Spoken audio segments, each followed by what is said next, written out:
I, Franklin Delano Roosevelt, do solemnly swear that I will faithfully execute the office of President of the United States and will, to the best of my ability, preserve, protect, and defend the Constitution of the United States. So help me God. We interrupt this broadcast to bring you this important bulletin from the United Press. Flash, Washington. The White House announces Japanese attack. We interrupt our program to bring you a special broadcast. The German news agency Transocean said today in a broadcast that the Allied invasion had begun. I repeat, the German news agency Transocean said today in a broadcast that the Allied invasion had begun. There was no Allied confirmation. Glorious hour. I only wish that Franklin D. Roosevelt had lived to witness this day. General Eisenhower informs me that the forces of Germany have surrendered to the United Nations. The flags of freedom fly all over Europe. The Army Air Forces has announced that a flying disc has been found and is now in the possession of the Army. Army officers say the missile, found sometime last week, has been inspected at Roswell, New Mexico, and sent to Wright Field, Ohio, for further inspection. From Dallas, Texas, the flash, apparently official, President Kennedy died at 1 p.m. Central Standard Time.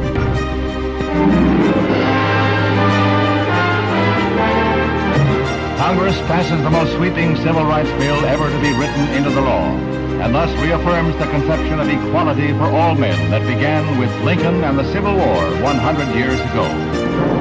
Gutted shells of buildings, flames raging out of control, and an atmosphere of apprehension still hover over the quieting Watts section of Los Angeles. Here for successive days and nights, mostly in the nights, the long hot summer had erupted into violence.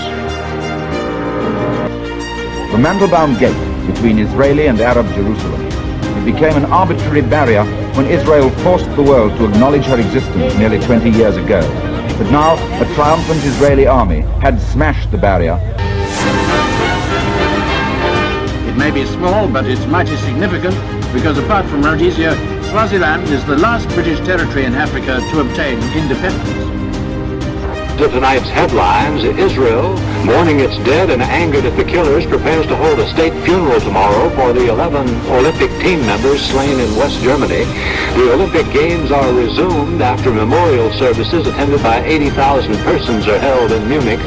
Good evening. The Middle East War produced developments all over the world today. The oil-producing countries of the Arab world decided to use their oil as a political weapon. They will reduce oil production by 5% a month until the Israelis withdraw from occupied territories. If the Arab countries keep that pledge, it would reduce their production by almost 50% in 1 year. The preceding were some Morris matters of the past. Now join us in the den of discussion to listen to and talk about Morris matters occurring currently and anticipate those that will affect us in the future. Let's make history together. This broadcast is hosted by an independent thinker and speaker who will show you why Morris matters should matter to you.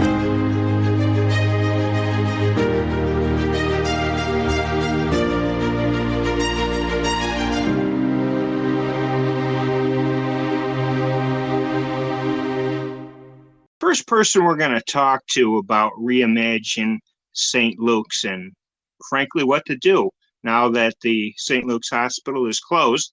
We're going to talk to an area resident, Bobby Peckham. Hi, Bobby. Hi, how are you? I'm well, thank you. Thanks for spending a few minutes with us. I went to the first public meeting, as I think you did as well. Is that correct? Yes, my husband and I both did. Mm-hmm. And Bobby is on an advisory group. I'd like to find out, did you inquire about it or did they pick you and your husband? Actually, I was invited by an acquaintance that works at, I believe it's Mohawk Valley Edge. Oh, okay. Yeah, he knew where I lived, which is that was going to be my next question. Yes, do you yes. live adjacent to the parcel? Yes, we're right smack dab. I mean, you look out our back and there is the hospital. So he figured that, I may need to go to see what's going on. Well, as you know, that was my last podcast I did, because we interviewed people that are neighbors of the St. East redevelopment. Although I think that's going to be a little bit different, being a more residential area than St. Luke's. And I'm sure that's probably one of the things that worries you a little bit. You probably don't want an industrial site. No. I mean, you were at the meeting. There were so many things being said about the ideas that they had. My main concern, actually, for going was that we have protected wetlands right basically almost in my backyard, and I wanted to be sure that nothing was going to be touched.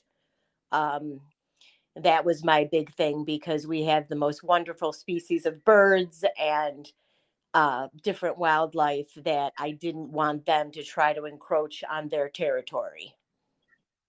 Well, let's digress a bit, and then we'll get back to that. Okay. How do you think the process is going so far? Because, frankly, all I know is from the public meeting. Now, there were 2 advisory group meetings after that, but how do you think the process is going so far? Because I thought the public meeting was pretty lacking.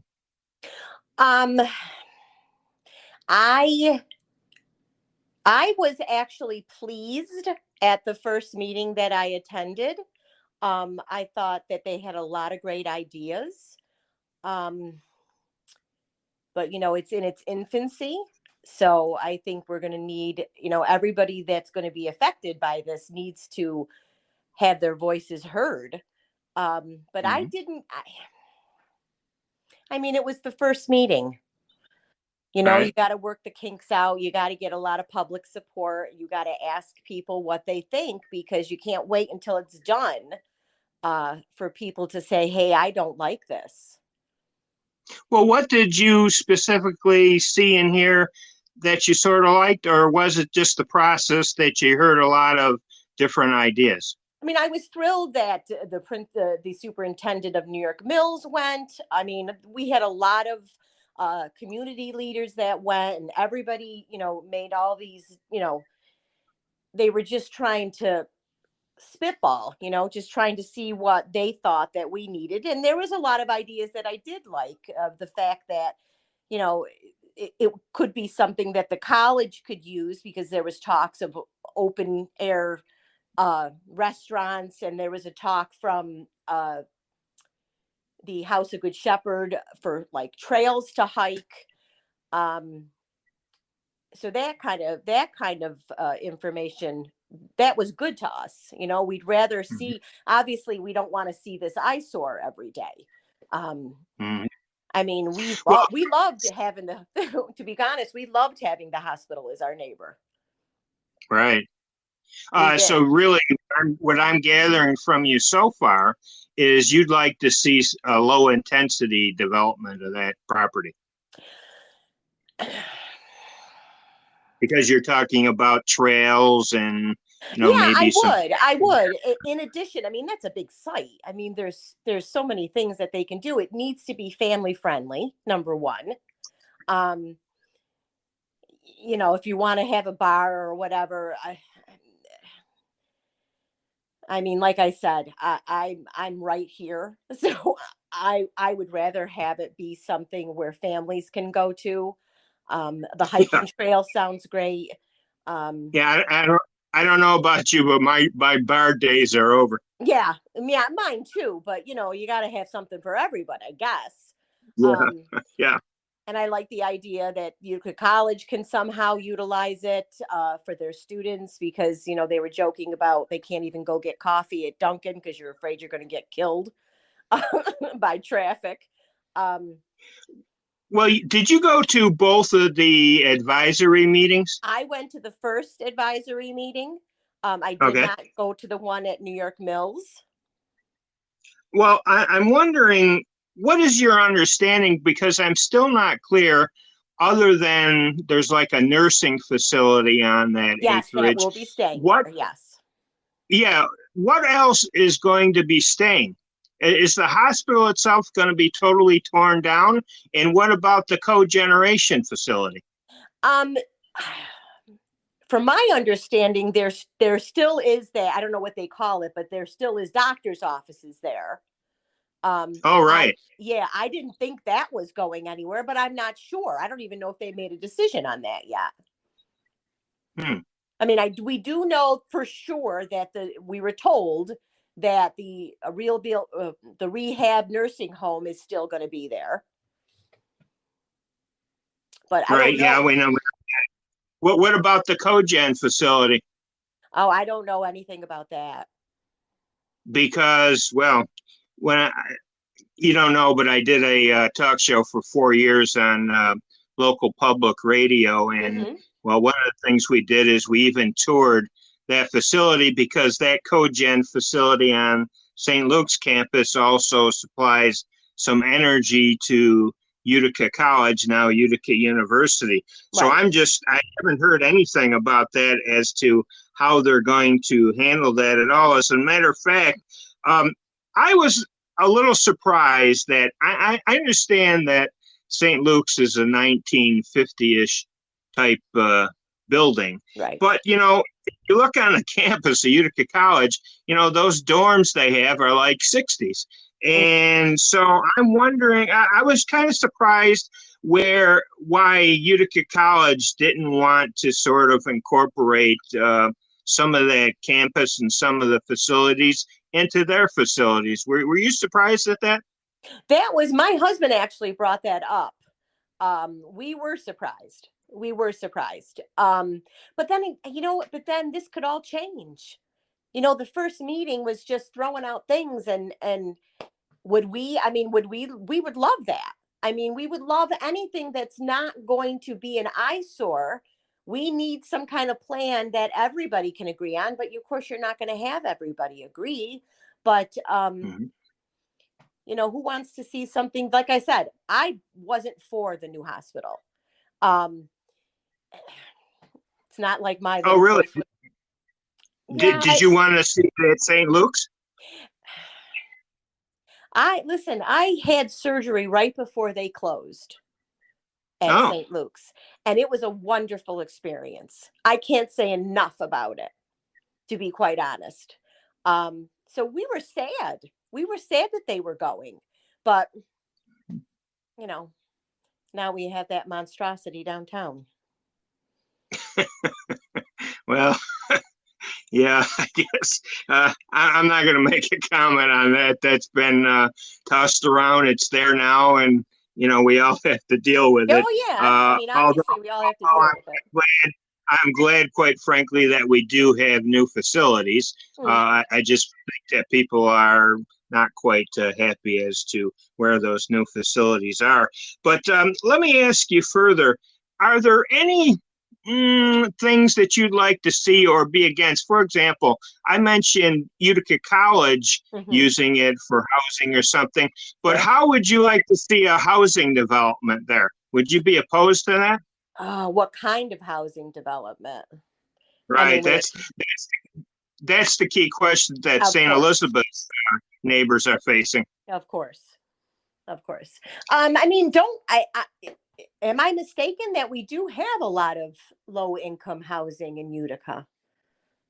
Am I mistaken in that? I don't know.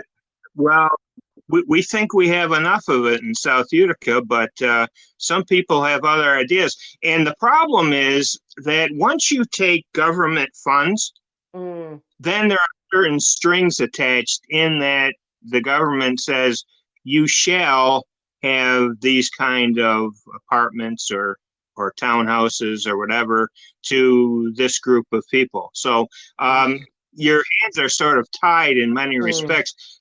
I ask you, it doesn't seem, talking to you, that you would favor housing because you'd be wary of what kind of housing it was.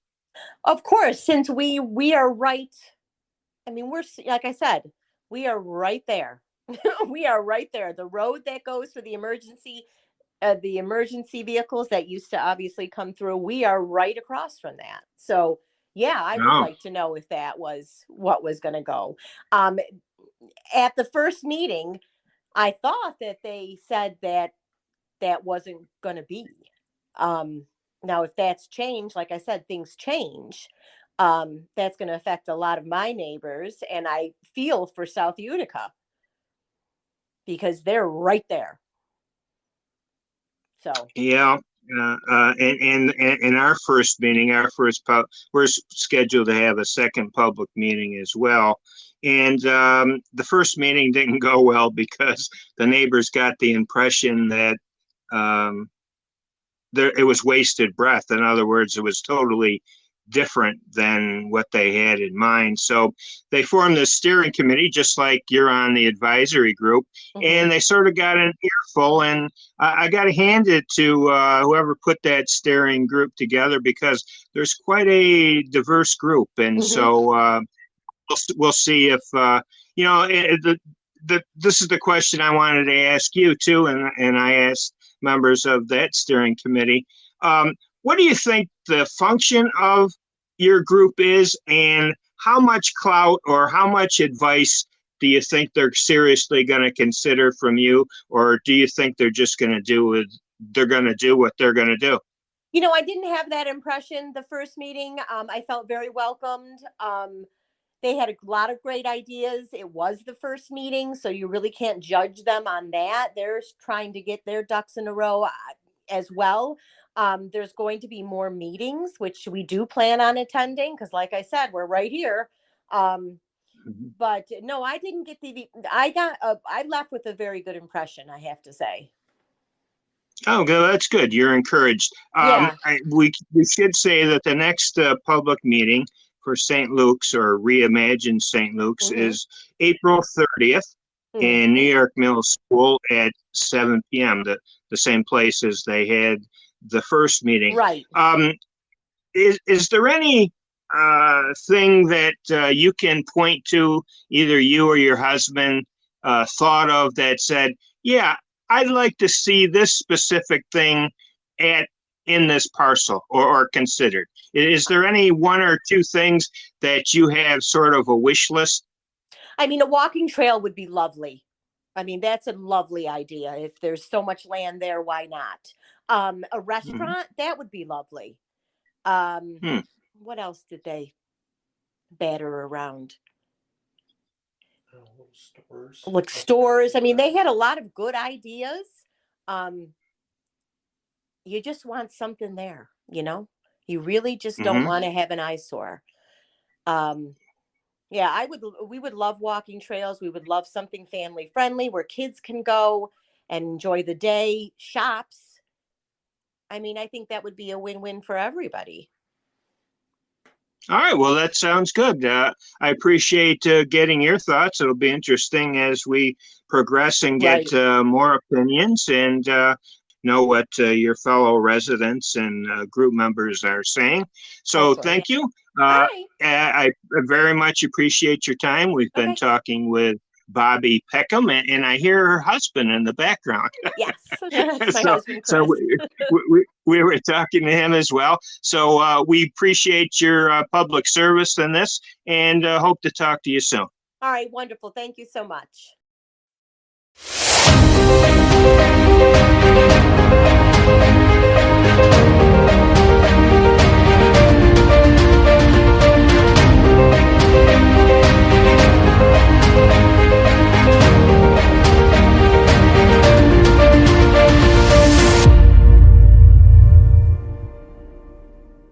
Next up is Chris Newton. He's a 13th District Oneida County legislator. And we're going to find out, Chris, where exactly, I think you're the representative, or at least part of the area, right? Yes, I represent actually all of New York Mills. So that does encompass the St. Luke's campus. Okay, so what are your constituents telling you about this proposed project? Well, believe it or not, I've been to the meetings, and I've had some input at the meetings, and I have reached out to a couple of people that I do know in New York Mills, and they're concerned. They would like to see a mix of residential and commercial use of the space. They would like to see some green space there also. I actually I grew up on West Graham Ave, which is only a few blocks away from this footprint. Spent all my childhood chasing frogs in the back field areas behind the St. Luke's campus. And yep, so I'm very, very, very familiar with the area. I'm familiar with the residents. I'm familiar with um, the traffic that's going up and down Champlain Ave right now, which concerns me a little bit because I feel that if there is an attraction there for Utica College students to come across that highway, that something needs to be done to ensure their safety. That's my biggest concern going forward. Yeah, I went to a school that had division of a major highway through its campus. What they simply did is make pedestrian bridges, arched bridges. So I'm sure something like I'm kind of surprised that Utica College hasn't done something like that in the past. I mean, that just seems like a no-brainer for student safety. But as far as your feedback from your constituents, we just talked to a woman who was a resident of the area, and she also expressed an interest in those wetlands. And also, is there any other environmental restrictions or impacts that you're concerned about for this project? As far as my concern, I would also like to see the wetlands maintained as they are. Perhaps put some walkways so that the residents can enjoy, strolling back through there. Put maybe a pedestrian path through there where people can go and take a walk and exercise and see the wildlife and greenery. Absolutely, I'm totally in agreement with that. And once again, I represent the people, and my whole philosophy from when I began as a legislator was I have to reflect the wants and the needs of the people that I represent. So that's the path that I've chosen. And in addition to that, I'm extreme fiscal conservative as far as spending people's money. I spend it, and I vote on legislation for spending very, very stingily, and I'm very cognizant of spending money where it hadn't ought to be spent. So, yeah. Well, that's a good segue for my next question. Who pays for the demo and the redevelopment?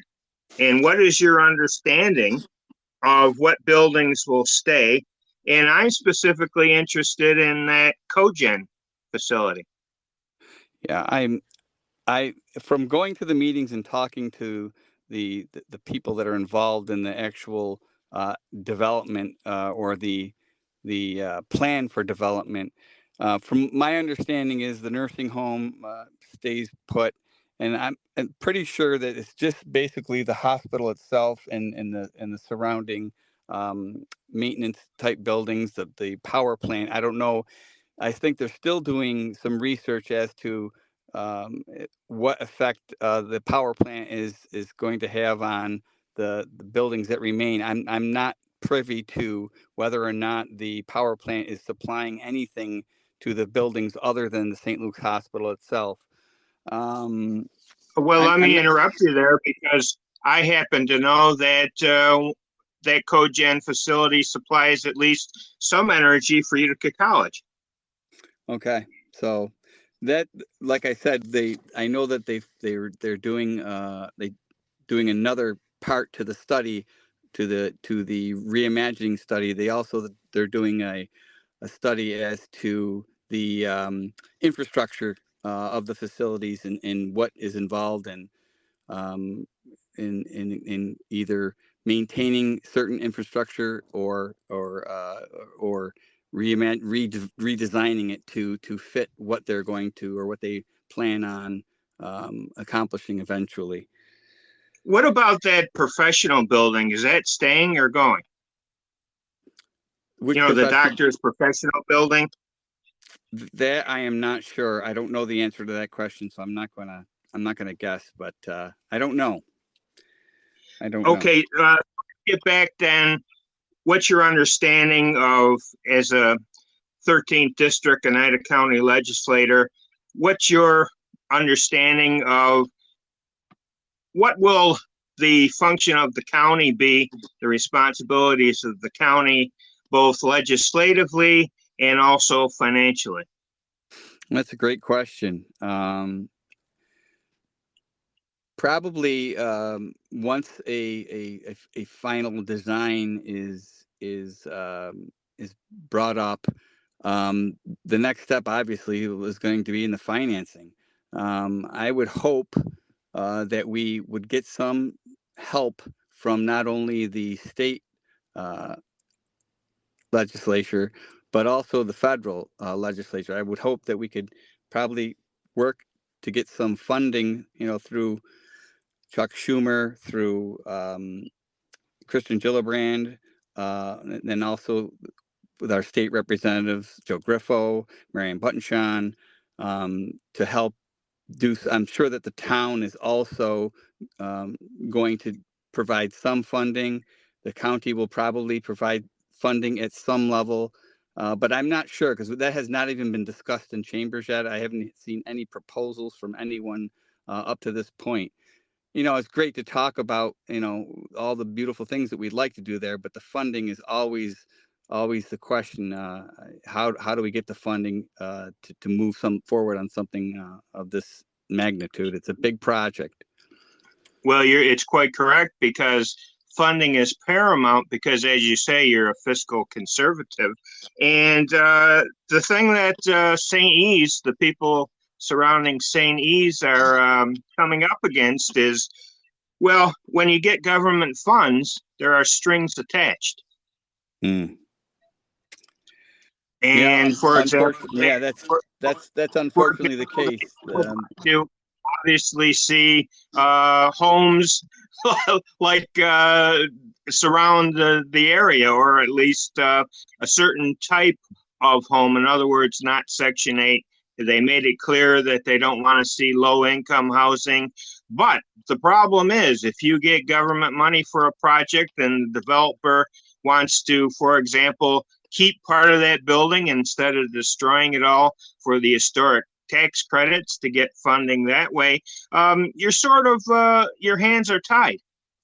Yeah, but and one other thing, that this area is in dire need for middle income housing, similar to the housing that exists over in on the hill there now in New York Mills. There's if you went out and looked online right now, try to find a house in that middle income range, you'd be hard pressed to find one. So my hope is that we will get some private interest in this. A developer will come in and want to purchase some property and want to develop housing, and perhaps through the sale of the property to the developer for certain projects, we could help fund some of the other things that we want to do there.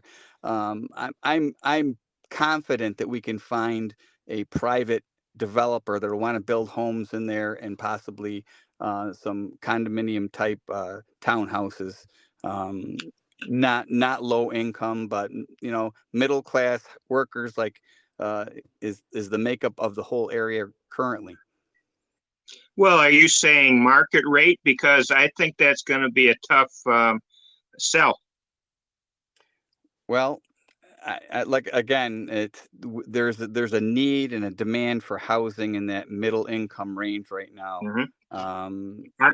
I agree, but as I say, I've been watching purposely ever since the first public meeting at St. E's and St. Luke's that I both attended. I've been watching the press releases from the governor, New York State Governor Hochul, and she's been touting all the new apartment complexes that she's building. And lo and behold, they have government strings, and those strings say you have to have certain type of housing. Now, I tell you what's going over well here at St. Elizabeth's is senior living type of housing, because, of course, on the St. Elizabeth's campus, they have a school of nursing. And as we both understand, the nursing facility at St. Luke's is also going to be staying. So do you see that possibility? Oh yeah, I do, and again, I don't think this is going to be a one fit project. I think there's going to be a mix there. I think a great idea is to have some senior housing, some individual single family homes, some townhouses, some commercial space for some small businesses to have some space maybe closer to the highway where they get the visibility. But I think this is going to be again, it's going to be a mix of different types of buildings in there. It's not just going to be one set type. Well, some people have also said something like, well, not quite a tourist attraction like Enchanted Forest or something like that, but something that would draw people in from other areas. Do you see anything like that, or have you heard anything like that? People expressed an interest in that? I have heard some talk about that from individuals, but in my opinion, realistically, I think the area, because of where it sits, it's adjacent to residential housing, and it's also near the college. I don't think that would be a good fit. I might be wrong, but I think that the better course would be to put some housing of different styles in there, and some mixed commercial space, and also some green space, a good design of all that mixture.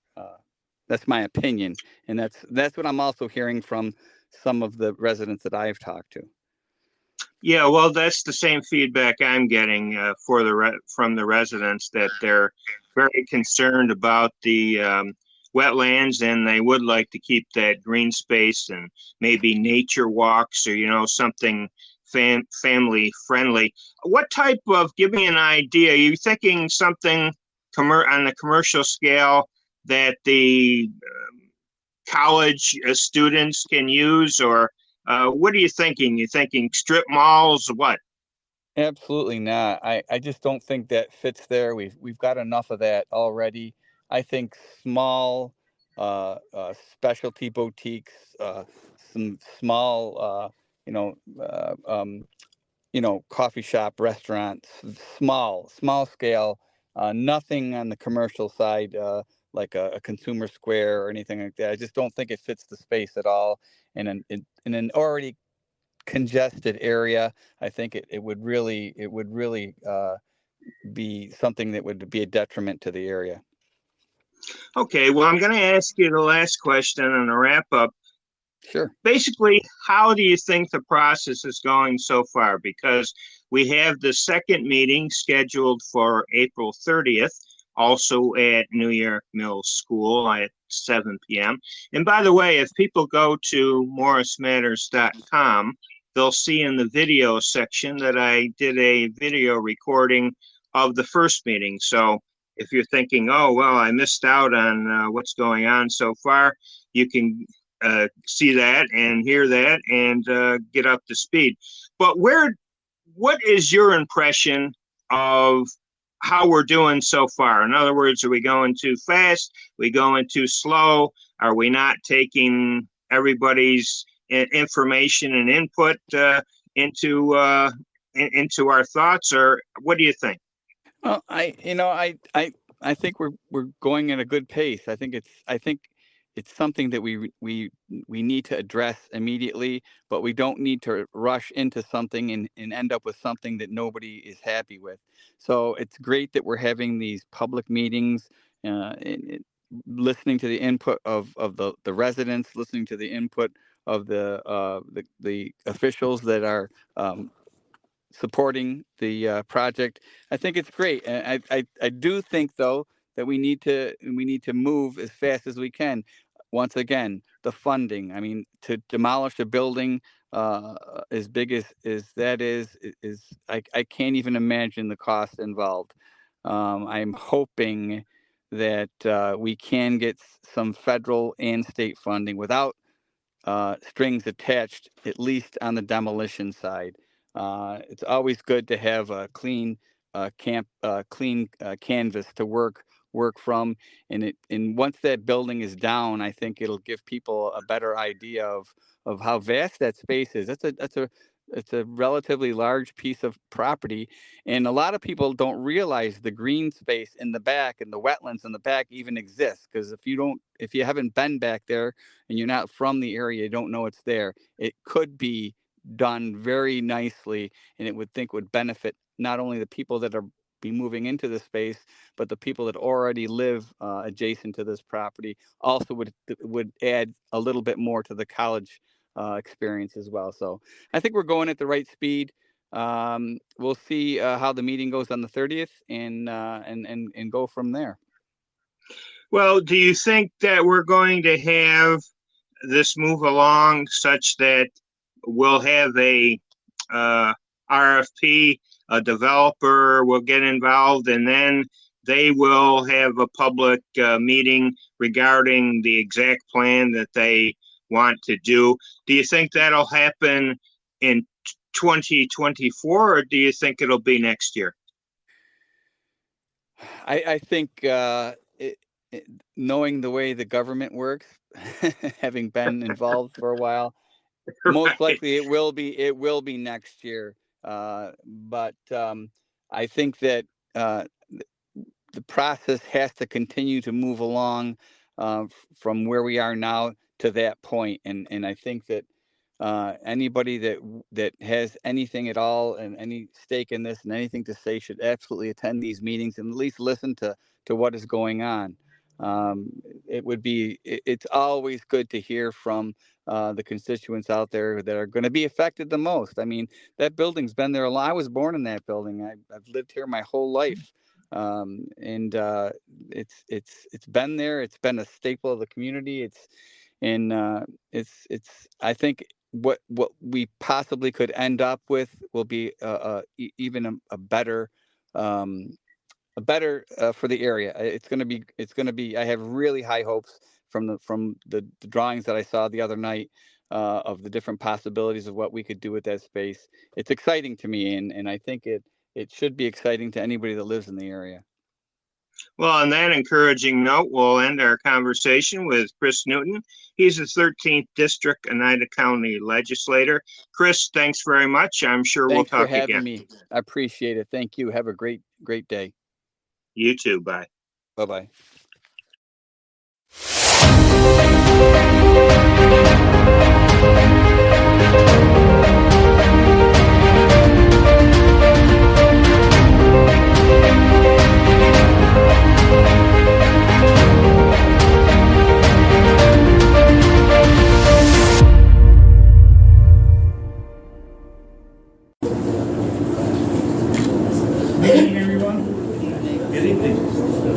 Welcome to the Town of Kirkland Planning Board meeting of April 22nd, 2024. This evening, the board has 4 applicants on the agenda, and I'd like to break it down into 2 phases, you might say. Number 1, the first applicant will be Atlas Renewables LLC, and the solar facilities number 1 and 2 on Utica Road. That'll be the public hearing. We'll begin at this point. I'd like to have the board introduce themselves, starting with Mark. Mark Arjon. Todd Colgate. Ed Cato. Melinda Albertine. Okay. And I'd like to introduce Atlas Renewables. If you would just introduce yourselves, please. Hi, my name is John Watson. My name is Louis Thorin. I'm Renewables. No, you don't have it.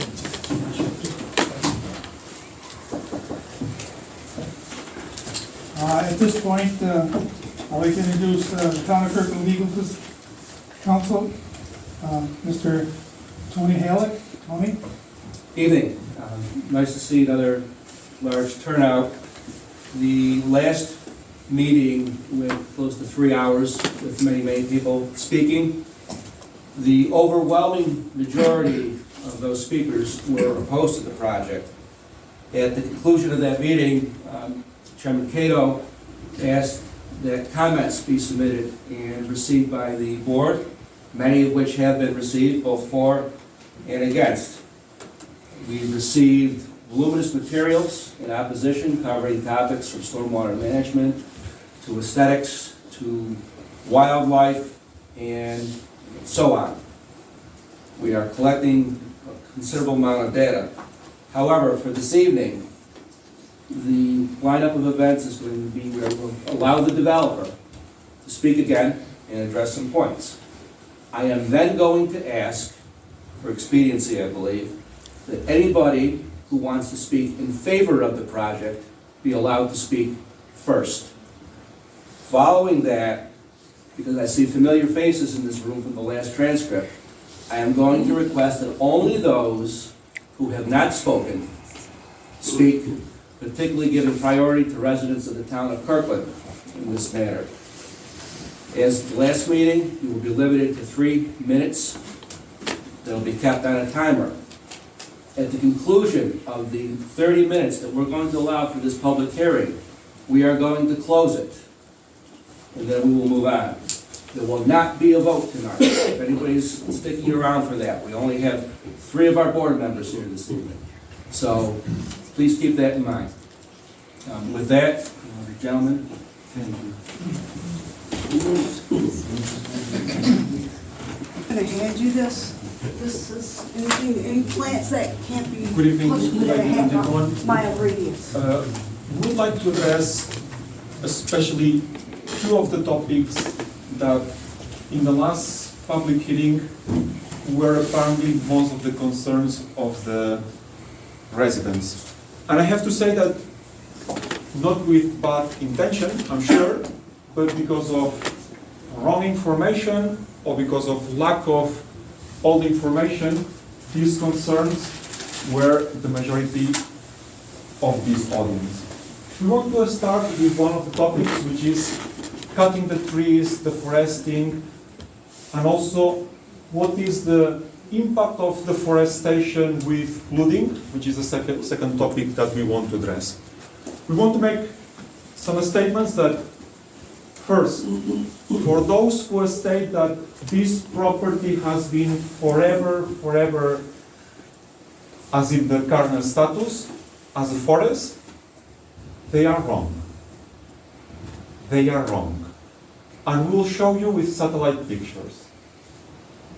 Those who said that it will take 150 years if this planning board allows to this applicant to cut the trees. It will take 150 years to reforest the forest. Well, with satellite pictures, we will show you that in 40 years, in 30, 40 years, these trees has been growing. So no, it's not a mature forest. No, it doesn't take 100, 150 years to reforest this property. And second, this is private property. And today we have the honor to have the landowner here in the room. And he will confirm that no, none of you have granted access to this property, to this private property. There were some statements last meeting saying, no, yes, the landowner allowed me to enter into this property. Incorrect, false. And the landowner is here to confirm. In any case, my business partner John will show you some pictures that may be of your interest. So, figure 3A here, you see a completely deforested, and it's farmland. This was taken in 1941, approximately 80 years ago. And you can see how the land has like many of the surrounding parcels, is farmland. Just one comment. Please keep in mind this date, 1941. 1941.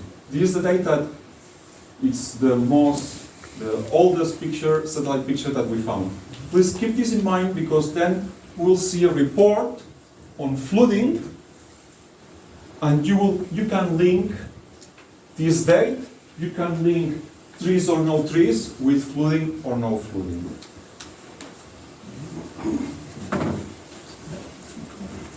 Next pictures you'll see are from 1958 and 1966, and you'll see it hasn't always been a full forest. You see even a racetrack and its adaptive use over the last decades. You can see where Homewood Drive is built, 1981. Still the New Hartford side, and the majority of the parcel is still unforested. And also to note, this is turning from farmland into now a timberland crop because the landowners over the decades have always timbered the land periodically, have always managed to timber. And then in the most recent years, it's been allowed to grow into a more forest. It's been selectively timbered over the duration, and as most recently as a couple years ago.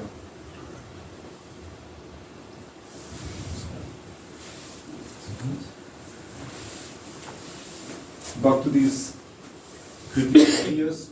No, it doesn't take 100, 150 years to grow the trees. No, false. No, this is not a mature forest because according to the state of New York definition of mature forest is more than 80 years, and you can see that by 1941 this was not a forest. And the main topic, this is a private land. This is not your backyard. This is a private land. And in the same way that you are not expecting me to step into your backyard and building a trail in your backyard, this gentleman is expecting exactly the same respect from you. Well, as you said in the You will have the turn, mother, you will have the turn, and then you're going to speak. Second topic, flooding. There were some misrepresentations that, hey, this applicant has come here, has submitted the sweep study. Nobody has checked this sweep study. The planning board, which is a very professional one, never took a look at this, never reviewed it. That's completely wrong. That's completely wrong. And this is an insult to the professionalism of this planning board. An insult, an offense. We have bring some letters, only few letters, from the town engineer representing the interests of the town, reviewing specifically this stormwater for more than 1 year, making specific comments on which are the curve numbers, what we have to do with this stormwater. And of course, we follow those recommendations. Oh, but maybe it was only once, and maybe he was not completely aware. No, no, no, no. He reviewed in very, very specific detail all our responses. He produced comments to our comments. He okayed with what we respond, or he produced additional comments. Not only this, he reviewed in detail all the drawings. He was not reviewing only the stormwater pollution prevention plan. He was reviewing our drawings and he was producing comments on our drawings. All these red marks that you can see here are comments from the town engineer reviewing our documents. So those statements, nobody has checked this stormwater, completely wrong. Completely wrong. Finally, let me address the stormwater pollution prevention plan. And I'm showing you something that probably some of you already know. Maybe this will be new information from you. The flooding problem is not a new problem in this area. It has been documented, according to this study paid by the Oneida County, it has been documented since 1890s, so more than 100 years ago. Do you remember at the beginning of the presentation that I told you, remember the 1941? Remember the 1941? By when 1941 there were no trees on that parcel, there were already flooding problems. So those who try to link forests on the site equal that we are safe, you are wrong. You are wrong. Trees on this site or no trees in this site is not a consequence of the flooding problems. The flooding problems are very clear. Can you see this map? Can you see this map? This map represents this mud creek. From the origin in the town of Kirtland, crossing the town of New Hartford and Whitesboro. Do you have any clue why these flooding problems has been increasing? Anybody can tell me why? Asphalt. Yeah, exactly. Thank you. Can you see where is the majority of the asphalt? And now remember, 1941. Do you think that 1941 there were the same parking areas, all these houses around the Mud Creek? Of course no. So, I know that you will not like what I'm saying, but you created the problem with all these parking areas, with all these houses. No, the town of Kirtland has not created this problem. The town of Kirtland, it's very much the same. I know that some towns, the town of New Hartford, has done a very good job addressing these problems. Others, I cannot speak the same. I cannot speak the same of the town of Whitesboro, for instance. Come here, it complains. Instead of complaining, maybe the town of Whitesboro should do something. And they have a good model with the town of New Hartford. Again, the problem is very identified. The problem is well addressed in the town of New Hartford, but has nothing to do with the town of Kirtland. Has nothing to do. And what we are putting on the table is a solar project, not a parking lot, houses, residences, which will increase the runoff. We are creating a very specific, very detailed, very comprehensive plan for our project, which will not increase the runoff of the project, of the area. Will not.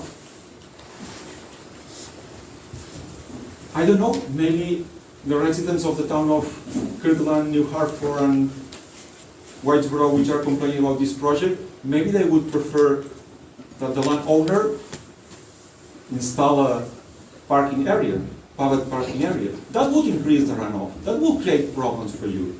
But a solar project, no, never. Anyway,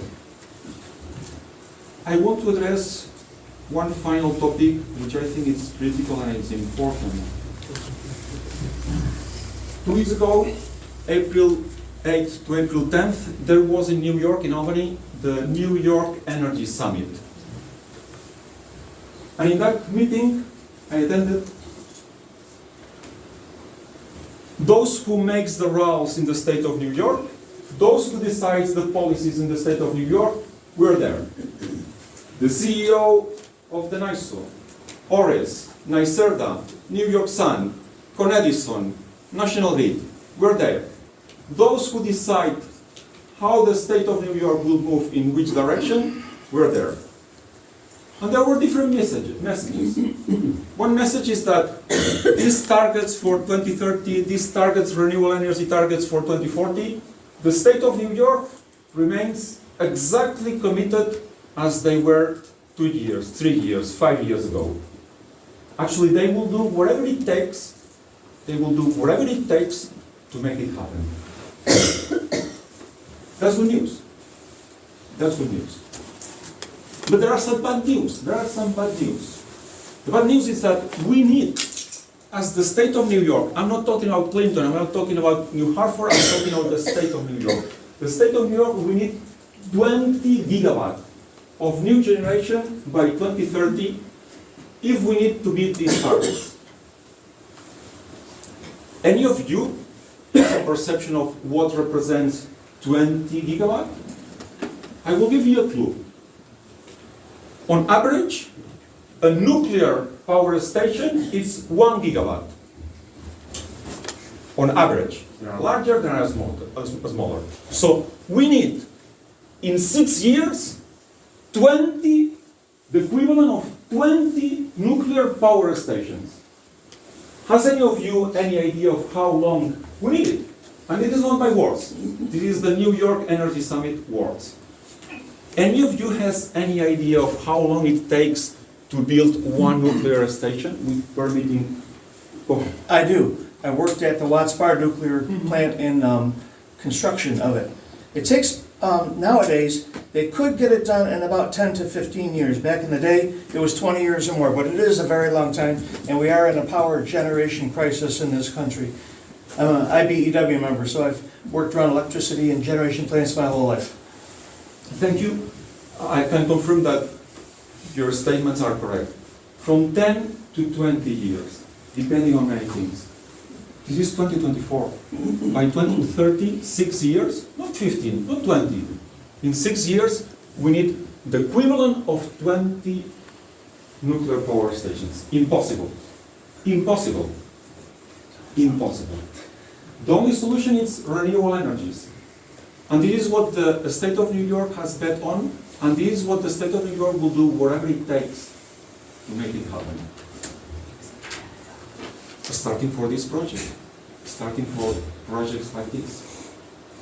Our approach has always been to check with the community what can be done to make a win-win for all the communities, for the community and for us. To try to solve those questions that for whatever reason the community didn't feel comfortable, like the stormwater pollution prevention plan, like the deforestation. We try to, in good faith, to provide answers.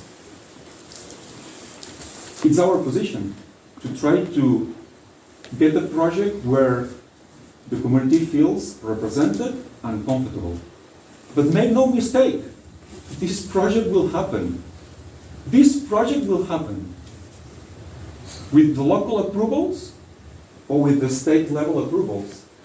It will take 3 months or it will take 3 years, but this project will take place. And our position, our current position is, hey, how can we work together for the community to benefit and for the project to realize? I have nothing else to say. Mr. Chairman, if you want to open the topic. Thank you. At this time, we'll open up the, Jim, I'm sorry. Mr. Chairman, members of the planning board, Melinda, you've heard some of what I'm going to say, so I'm going to turn it out to those of you that may be in opposition to the project. We've owned the property for some 65 years. We've been approached by many different developers to do many different things, and in particular, a lot of solar companies. So why Atlas? Atlas had the experience. Atlas has done projects all over the world, and in particular, when you had the nuclear meltdowns in Japan, what Atlas did, and in the time allotted to bring clean solar energy to Japan, they impressed me. They've worked with the planning board for 3 years. Many of you came here under the impression that this was an overnight thing. It was not. I've been coming to these meetings, and I can assure you that for those of you in Kirkland, your planning board questioned everything.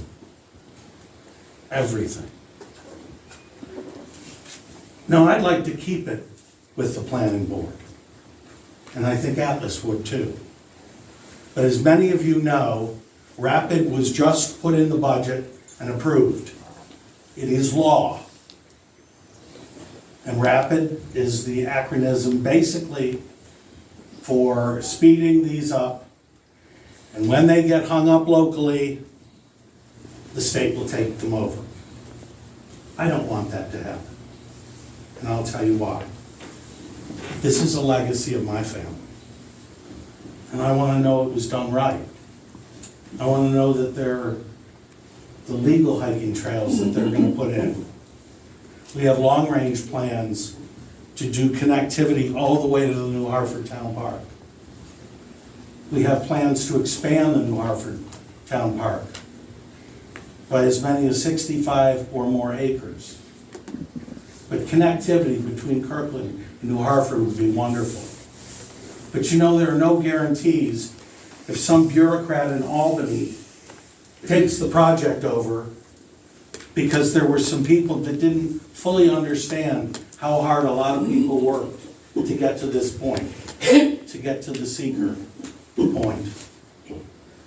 I would ask you all to understand that we're doing the best we can, and I know many of you are totally against fossil fuels, and yet you're the same people who are saying, not in my backyard, when it comes to solar. I'll also tell you why it's in a wooded area, which, by the way, 3 years ago I logged. It's there because your planning board said, hey, if you're going to build this, can we do it so that we don't have to see it from the street? So we're going to have all those trees that surround it still there. So you will not see it from the street. We flew drones in along all the roads coming up to be able to demonstrate and study how many trees would be needed and how high to hide the solar farm. I'm passionate about this project. I'm one who believes we need all types of fuel. But solar in particular is so important, and our governor has now put it into law, and I want it to stay with our Kirkland Planning Board and not with a bureaucrat in the governor's office. So I ask you all to think about this with an open mind. We've had some wonderful discussions with New Hartford. There are other people that have now come to the table that 2 weeks ago were opposed to it and now are rethinking their positions and looking at it as an opportunity. So I thank you all for your time, and mostly I thank you for your passion. I know you're passionate about the property. It's beautiful, and I love it as well. Thank you. Thank you. Going on, okay, we'll open the public meeting to the public. As you come up, please sign in. Could I ask if anybody else in favor of the project, do you have the opportunity to speak first?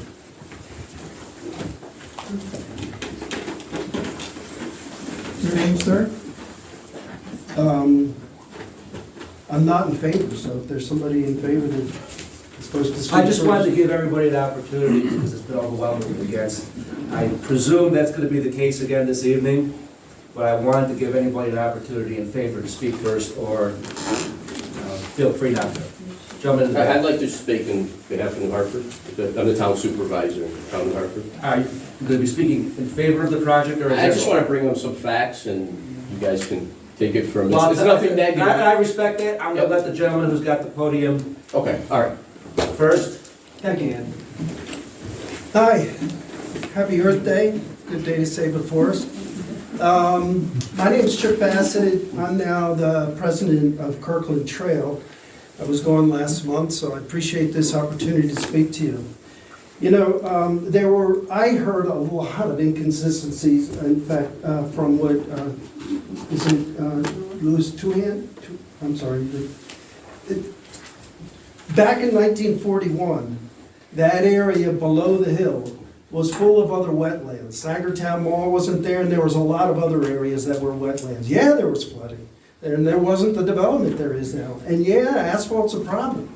It seems to me that is all the more reason why we need that forest there. But back in 1921, 2021, we met with Jim Brock as a representative of Kirkland Trails and as well as the Sherrillbrook Community Forest Coalition. And we talked to him about our interest in purchasing this property. And at that time, we asked for permission to walk through the property. And if you recall, we were in your realtor's office, and you granted us that permission. It was your realtor's office. No, it wasn't. Anyway. It was John Brown's office. I thought he listed the property for you. Yeah. Anyway, you gave us permission at that point, and I've since then been walking through that property quite a bit. And I've walked through that property both before and after the logging that went on there 3 years ago. Yeah, the forest has been depleted some, but it's still a very intact forest. It really is. There are many trees, thousands of trees, and there are some, pretty many, that are 6 inches wide in diameter or more. And I walked back there before the logging was done and after the logging was done. And when I was back there after the logging, whenever there was a rainstorm, those roads back there became mired in mud. This soupy mud that if you tried to walk through, it came up almost to your knees. I share this observation because I think it portends what may happen up there if that land is cleared. And so, you asked last month for us to look at, the actual application again and see if we had any other questions. And I would like to go through some of them with the time that I have.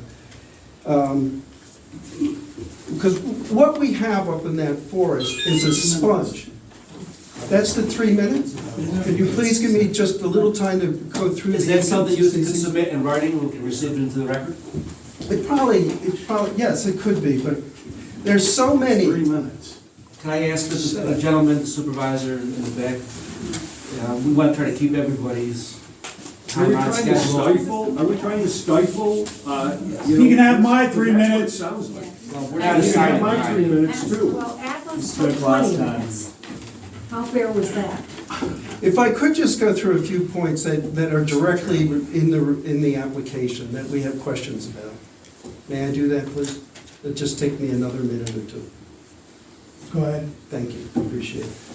So, the slope, according to Atlas calculations that's stated in the actual environmental assessment, 14% of the area of the site is between 10 and 15% gradient. This is like College Hill Road is 10%. 23% of the site is 15% or more of a slope. The soil, at least according to the engineer study, which by the way is not that we could see in the full environmental assessment form, it seems to be a lot of clay and silt. There's a real question about the permeability of the soil. And then there just seems to be inadequate buffers around the 7 wetlands that are back there. The solar panels that are talked about being installed come right up to the edge almost of both the 2 gorges of the creek, the 2 tributaries to Mud Creek that go right through the site. And they come up near also the gorge that is part of the Mud Creek on the west side. The other question we have is the process for clearing this forest. They say it would take 9 weeks. This entails supposedly doing 5 acres at a time. This involves pulling up the trees, preparing the soil, the matting, the planting seeds, all for the stabilization. And are we to presume they can do each of these 5 acres within a week? Because that's what it would take. To do all of that, one at a time, 5 acres, to do the total of 52 acres? And And when do they presume to start this operation? It seems from the application it would be during the winter, in which case spring will come. There's no chance for the growth for the plants to grow up. And meanwhile, this could be just inviting a disaster in the spring when rains may come. On top of this, Alice makes no account of the estimates of possible rainfall that may occur due to climate change. And the mitigating measures that they are proposed just don't seem adequate. They're talking about vegetative swells along the slope and gravel diaphragms under the solar panels. This hardly seems adequate and certainly isn't going to do what the existing force is doing as far as... We're well aware of this. All right. So on torrential rain, and who knows what could happen there in the spring. All right. So thank you. Appreciate this opportunity. And I'll leave it at that. Thank you. Mr. Chairman, I have to correct the record. Their representative from John Brown was Lori DeNorfio, one of his agents. They approached me, she approached me to meet with them. I did so in Mr. Brown's office. They were granted a one-time only to go on that property. This man has been breaking the law since that meeting 4 years ago. And he will be prosecuted the next time he steps on that land. Can I Okay. It has nothing to do with it. But you know, there's a common interest. We can in find 450 acres strategically located between You the... have no right on it. You are trespassing and you know it. If it keeps up, I'm gonna bring the law in. All right. If it keeps up, let's be Mr. sensible. Michaud, and there's a gentleman in the back from the county, I believe can speak next. I'm sorry. Please. Oh.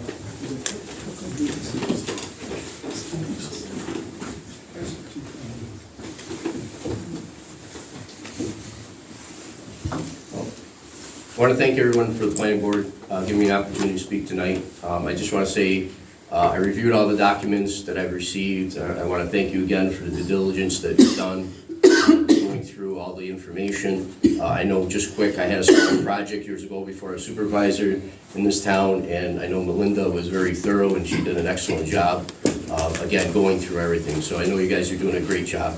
I just came tonight was to try to help out the town of New Hartford with their stormwater mitigation issues that we have. Years ago, when I first became councilman before supervisor, we did a study in regards to Mud Creek.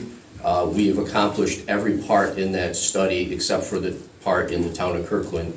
We weren't able to do that because we're the town of New Hartford and we weren't able to work and get grants in another town. When this project came up, Jim actually came and seen me probably 3 years ago, so this has been going on a long time, and I've known you guys have been working on this for a long time.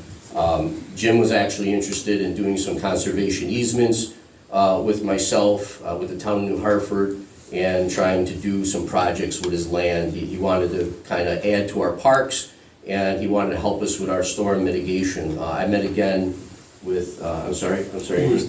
Yes, Lewis and Jim, probably a month ago, after there was a lot of discussion in regards to the project. You know, and I know I only got 3 minutes, so I'll kind of jump quick.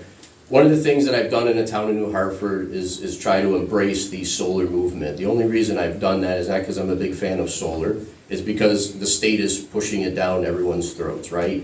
And I want to give these guys, they are correct. I follow it very closely, that the state now is mandating these solar projects, and as you know, with lobbyists and money, push politicians to make choices. So, you know, I did it because I wanted us to have access and I wanted to have say at the local level, right? This right now, we have access, we have say in it. This planning board in front of us, if Jim came to the town of New Hartford, we'd have ways to negotiate deals again with adding to our parks, adding to our stormwater projects. Now I think we have an opportunity, again, I'm not from the town of Kirkland, so you guys would have to work this. I only ask that right now is a great opportunity to see if there's a way that we can help stormwater downstream, working with Brock and Atlas, and seeing if there's a way that we can help out. Also, there's other things that, again, all that property will not be used. It would be beautiful and great to have all those trails back there in that area connecting to the Sherrillbrook Park. That's another thing too, if we are able to get that done, I think it stops the building, and I think that's what truly mitigates the stormwater. Because as much as we don't want to agree with it, but we've had these issues in other places in our town that people have gone on there and cut down all the trees, and then we're in the same spot and we had nothing from it. So 12 years that I've been in New Hartford, I've always tried to negotiate deals, so at least the town residents get something out of it, and they're not just sitting there kind of having empty hands at the end of the day. And that's all I ask from the planning board, if they can look to see if there's ways that they can go above and beyond the normal, stormwater mitigation plan, and maybe be able to put in some retention or detention ponds to help New Hartford, Whitesboro, anybody downstream, because again, the water's brutal. We could say what happened in 1941, or we could say what happened last week, or what we're building, but the stuff is there. And if you look at, everything as a whole, rainfall has increased since 1941 also. So by maybe something that they can do to help would help on the end of the way that the rainfalls keep occurring as much as they are, and the more rain is being dropped. But again, I want to thank everyone for the planning board. I reviewed all the documents. I think you did a great job, and I want to thank you. So that's all right. Thank you. All right, thank you. I didn't want to cut you off. No, I just want that you're going to cut me off. Hi, I'm Jennifer Geiger. I am president of the Mohawk Valley Wild Ones organization, which is a local chapter of a national group. And I do want to say that I'm not against all solar, but I do not believe in solar that is where the environmental drawbacks outweigh the benefits, which is the case with this particular project.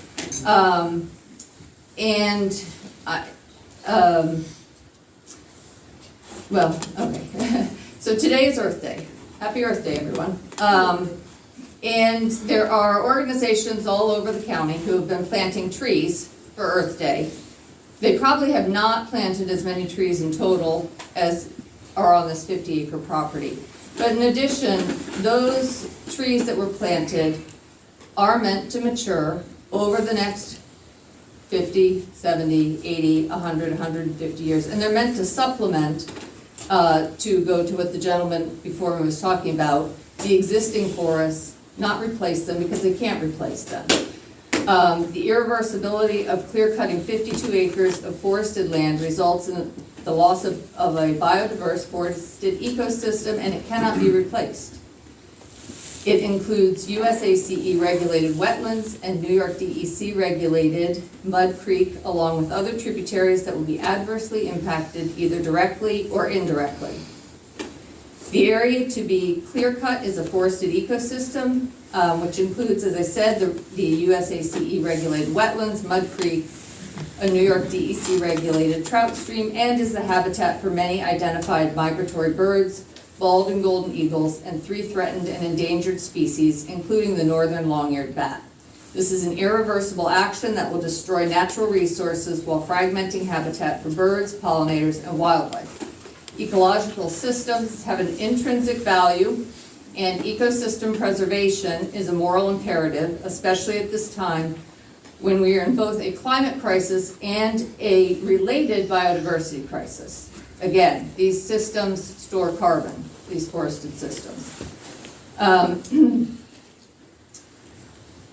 CEQA regulations call for avoidance, minimization, and then mitigation of adverse impacts.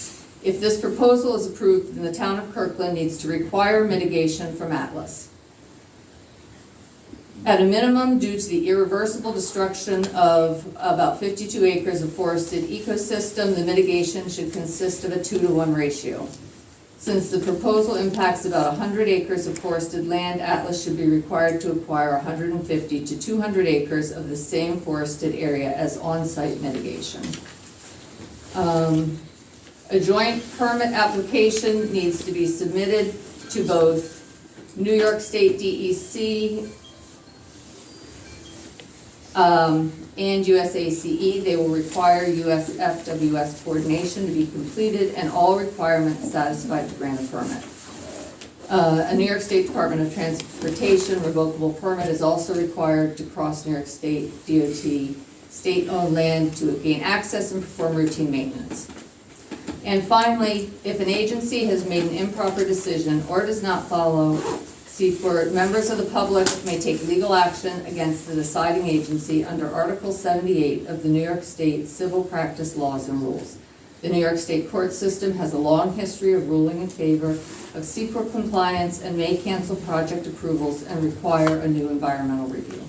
Thank you very much. Thank you. Hi there, my name is Brandon Brodock, and I was born and raised in Utica. I've been a lifelong resident here in Clinton. I'm here in favor of the project. I think that solar is really important for the future of our country. It's part of the green revolution, and I think that this is what's been mandated from the state and pushed by the governor. So, you know, it just comes with the territory that we have to, you know, adapt and push for more solar. And I do have permission to hunt Mr. Brock's property. I spend quite a bit of time there as a hunter. And I see a lot of familiar faces here in the crowd, folks that I've run across to on the property. I've told many times that they're trespassing, and there's this feeling in the community of entitlement to this property, which I can't quite comprehend as a landowner myself. Seeing how people use this property as their own, it's what Jim's trying to do by creating these nature trails and connecting New Hartford and Clinton and town of Kirkland with these nature trails. I think it would be commended what he's doing for the community here and creating these public spaces while also trying to be a part of this clean energy solution that our community is in need of and what's being pushed. So, thank you. Thank you. I live on Homewood Drive. Now, this gentleman over here says that you won't, What's your name? Christina Brano. He says you won't be able to see these panels from my house. That's a total lie. I need this, I know as you're rolling your eyes at me, but I'm letting you know, come up to our house and I'll show you, you can see 150 feet into the woods. There's no way that these are gonna be, and he went across a natural creek. Now that's part of Kirkland's regulations that we're supposed to preserve while they went across it. So if they're destroying creeks, I mean, who's gonna penalize them? And I am appalled by you, Mr. Lewis there, all these Clinton residents. You shame us. You put us to a shame that you're making us look like idiots, but we're not idiots. Yeah.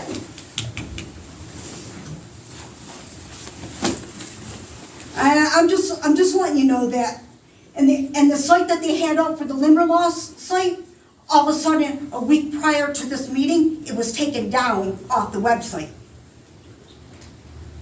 So, but the people of Kirkland aren't stupid, so don't think that they are stupid. And if we gotta fight, we will fight. It's a lawsuit. Okay, that's enough.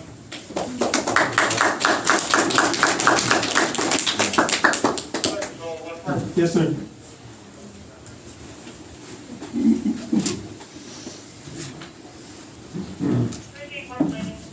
My name's Tony Branham. I live at 160 Homewood Drive.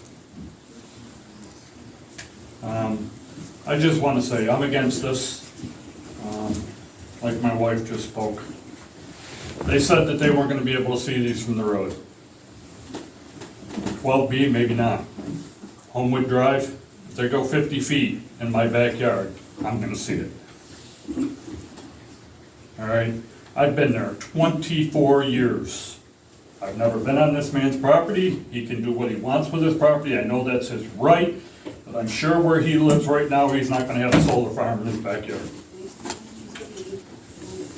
You've heard nothing but all these people tell you all the negatives.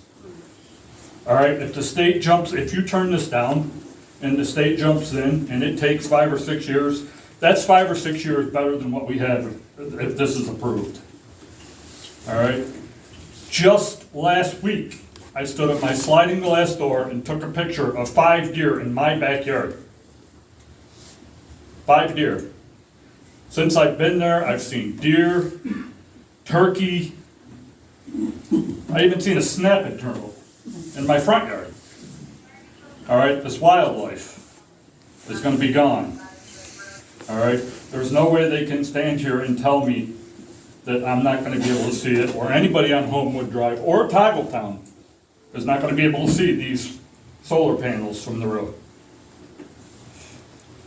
Unless they put up a berm that's 100 feet, I'm going to see solar panels in my backyard. All right? I know we only got 3 minutes here, but I just think this is a bad idea. All right? Thank you for your time. I appreciate it. Thank you.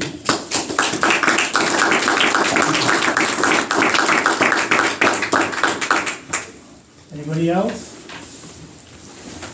Dyak. I own property further down on Clinton Road.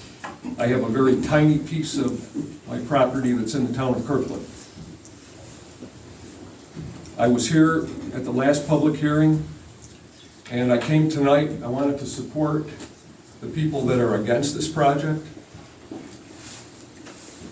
When I first got here, and I listened to this gentleman over here, I don't know his name because I can't understand him or hardly anything he says, but I did understand him saying that we were wrong about everything that was said about this project, about what it might do. And that was hard to take. It's made this is a very emotional topic, very emotional thing for all the people, and many of them here who are directly affected by what you're proposing. And I just can't believe the threats that I heard here tonight, that if you don't approve this, the state's going to come over your head and take over. I'm not used to being threatened, and I don't like it. I don't think anybody here likes it. Mr. Brock has a right to sell his property, and I'm sure he wants to sell it. He's owned it for 50 years or more. His father purchased a large portion of my wife's family farm back in the 70s. But can he find something else that's not going to do the damage that this solar farm is going to do? There's a lot of water that comes off of that hill. We get flooding. We've had flooding for as long as I can remember, and I've lived around here all my life. I really am hoping that you will have the guts and the sense to refuse this project, because it's a bad one. Thank you.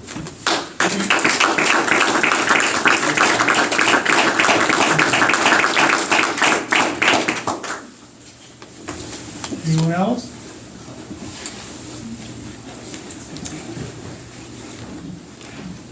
Hi, my name is Suzanne Timian. I live in Clinton, but before I lived in Clinton, I lived in Whitesboro. And I feel, I'm no expert, but I feel that with all the work that the experts did to mitigate the flooding in New Hartford and Whitesboro with the Mud Creek and the Sequoia Creek,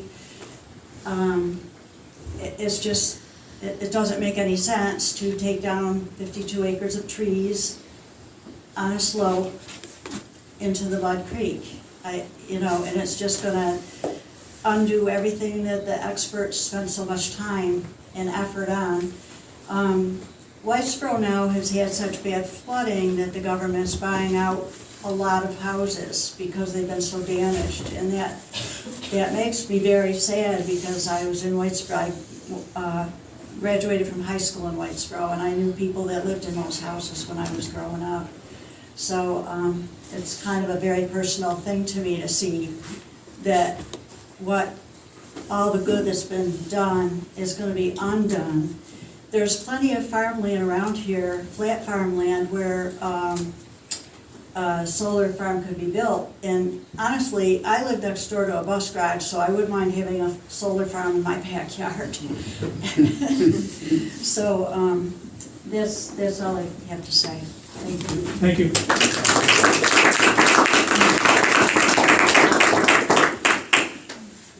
Anyone else? We're getting towards our half hour. Just a few warnings. Yes, sir. Come on, please. Good evening. My name is Sean Gaffney. I live at 154 Utica Road. Unfortunately, I didn't know of the meeting a couple of weeks ago, so I'm trying to catch up. I may or may not be part of the footprint. My property, my backyard borders another 96 acres that just recently sold. I've heard various rumors to what that's going to be used for. The question that begs is, with this project or proposed project, what's next? Where's the next solar farm to go? We've gone through this with the Kirkland Road project. Now we have this project here. What's next? Where is the next one going to be placed? Are we going to destroy the actual aesthetics of this community and sell out for state or federal money to appease solar farms for venture capitalists, super rich? Some of my questions might be a little redundant because, again, I did not attend the meeting last 3 weeks ago. I don't know if there's been any studies, environmental impact studies, traffic studies, any DEC studies with respect to the wetlands and the waterways that cross this properties. I know a little bit about logging. I'm part owner of 700 acres of hardwood lands in St. Lawrence County inside the Adirondack Park. So there are strict rules and regulations to logging with concern to the environmental impacts for both waterways, watersheds, and wetlands. Intense reviewing, surveying of properties from the topographic elevations to the wetlands, riveting off wetlands, and the impact surrounding the wetlands and waterways. So maybe there are plans to do such studies, maybe not. But question, as I repeat it again, what's next? Where do we go from here? If this solar farm goes through, it seems that, listening to the community here tonight that it's affecting, it seems like a hardship, and it's going to affect anything from their property values to increased soil erosion, water erosion. I can vouch for the water erosion because I have water in my backyard every spring from the spring runoff, from snowmelt to the early spring rains. I'm fortunate if my backyard dries up by the end of May. And of course with mosquitoes and everything else that comes with that. So these are just a few of the considerations tonight. I know the gentleman here kind of seems to be strong-arming everyone into accepting this, but I don't feel as though it's a good project for this particular area. There are other suitable areas to place these. How effective are the solar panels? What's the shelf life of them? 10 years, 20 years? What do you do with them after they've become obsolete? Who's responsible for removing them? What are the access roads? I've looked at some of the parcels and I've looked at some of the areas around that. There's going to be other access roads. There's rumors that just 20 yards from my house, my property line, logging has been done and there's rumors that that's gonna be an access road. What kind of variance is there? What is the zoning? My understanding is along that route of Utica Road, it's a combination of commercial and residential. You go up and down anywhere on that Utica Road run, it's all homes. It's all private homes until you get to the Stewart shop. So where does it end? Thank you. For half an hour, I'm going to call for a motion to close the public hearing. Do we have a motion? Board members to Make a motion close the to meeting? close the public hearing. Second? Mark? I second the motion. This meeting, public meeting is now adjourned. That's the end of this episode of Morris Matters. Join us for another episode filled with interesting and informative guests and topics. In between podcasts, you can keep up with important news by going to morrismatters.com. Feel free to react to our website or podcast by sending an email to denofdiscussion@gmail.com.